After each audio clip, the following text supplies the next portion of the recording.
Assalamualaikum warahmatullahi wabarakatuh. Salam sejahtera untuk kita semua. Apa kabar teman-temanku? Mudah-mudahan saya doakan dari kejauhan teman-teman semua dalam kondisi sehat walafiat.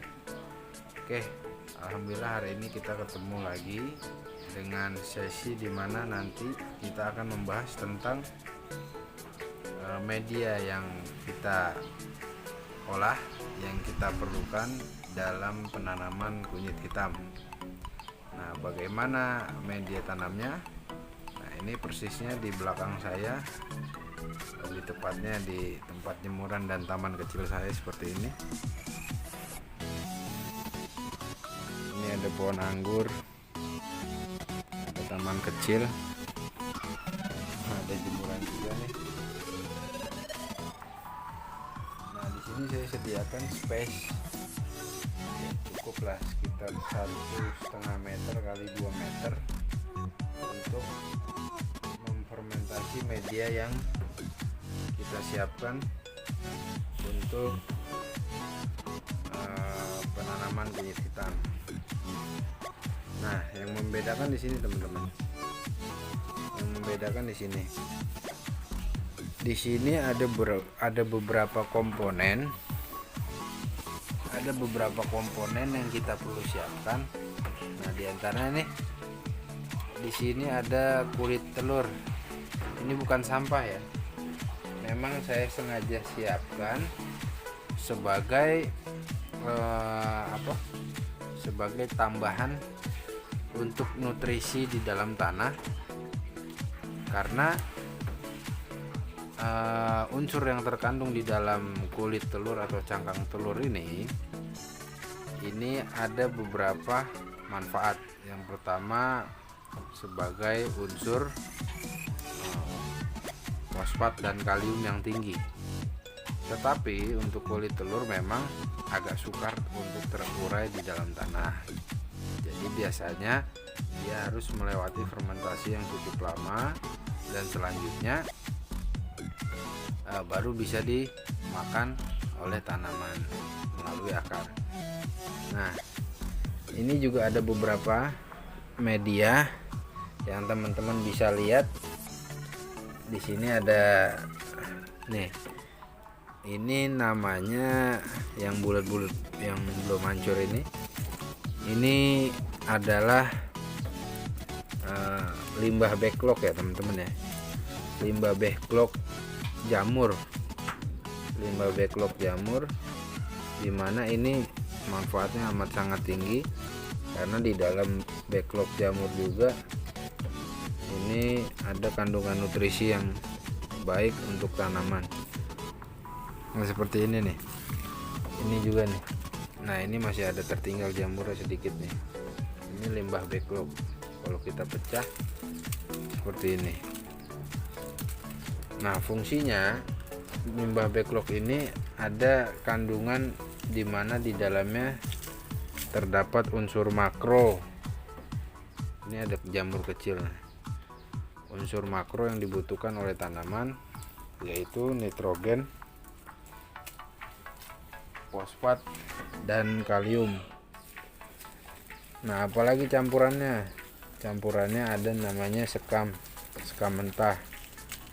Sekam mentah yang bekas padi seperti ini bentuknya, dan juga ada kotoran hewan yaitu kotoran kambing. Selanjutnya ada namanya juga sekam bakar yang warna hitam-hitam ini, dan di sini juga ada dedaunan. Nah, yang membedakan dengan daun-daun lain, ini adalah daun sirsak. Nah, daun sirsak ini fungsinya adalah sebagai pestisida alami. Jadi diharapkan kalau misalkan kita fermentasi menggunakan daun sirsak ini, diharapkan di tanah itu terhindar dari serangan hama dan serangga yang dapat merugikan tanaman itu tersendiri. Seperti ini. Jadi ini daun sirsak yang kita campur di dalam fermentasi, dan memang efektif Efektifnya kenapa? Efektifnya jadi daun sirsak ini ketika kita campurkan ke dalam media tanam, nah daun sirsak ini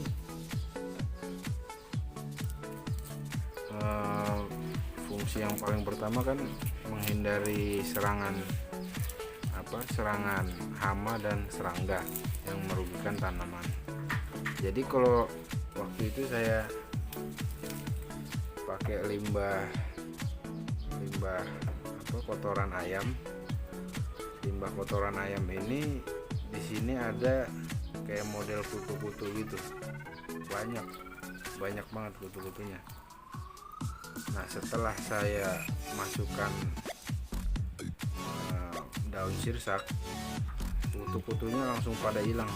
Nah, jadi di sini kalau kita bongkar di sini bersih nih. Nggak ada serangga, nggak ada kutu-kutu yang dimaksud tadi. Tadinya banyak banget. Nah, itu indikator yang paling gampang untuk melihat apakah daun sirsak ini efektif untuk menjadi pestisida alami atau nabati yang sangat aman. Di sini juga ada cangkang telur pecahannya seperti ini. Oke. Nah, terus yang paling penting teman-teman, coba perhatikan. Ini saya fermentasi sudah hampir sebulan, kurang lebih 3 minggu lewat dikit nih. Nah, tanda-tanda fermentasi media tanam yang baik dan benar yang paling terlihat adalah nih. Di sini sudah ada beberapa tanaman atau gulma lah sebutnya. Gulma ini tumbuh di media kita. Kenapa itu sebagai tanda yang paling kelihatan? Karena pada saat kita fermentasi ini otomatis media panas nih. Media panas. Nah, karena saking panasnya tanaman apapun tidak akan bisa tumbuh di media yang masih panas atau terfermentasi. Tetapi kalau medianya sudah matang, fermentasinya sudah bagus, maka ini media akan menjadi dingin dan tentunya akan subur. Jadi kalau misalkan medianya sudah dingin dan subur, pastinya tanaman seperti ini nih, gulma-gulma seperti ini, tanaman kecil seperti ini pasti tumbuh. Karena panasnya sudah hilang, yang tertinggal adalah suburan tanah. Nah, satu lagi ada komposisi sedikit tanah yang saya campurkan ke dalam media ini. Seperti itu, teman-teman. Nah, selanjutnya indikator media ini sudah matang atau belum. Indikatornya seperti yang pernah saya jelaskan bahwa teman-teman tinggal mengecek suhu yang ada di dalam media. Tinggal cek saja suhu yang ada di dalam media. Suhunya itu masih panas atau sudah dingin. Nah, seperti ini nih, saya cek nih. Ini tuh sudah tidak panas sama sekali. Sudah dingin, sudah adem. Jadi kalau sudah seperti ini cocok untuk untuk dipakai untuk media tanam. Oke, itu aja informasi yang bisa saya sampaikan pada kesempatan kali ini. Nanti kita kupas lebih mendalam di sesi selanjutnya mengenai komposisi unsur-unsur apa saja yang terdapat di dalam media tersebut serta kandungannya. Oke.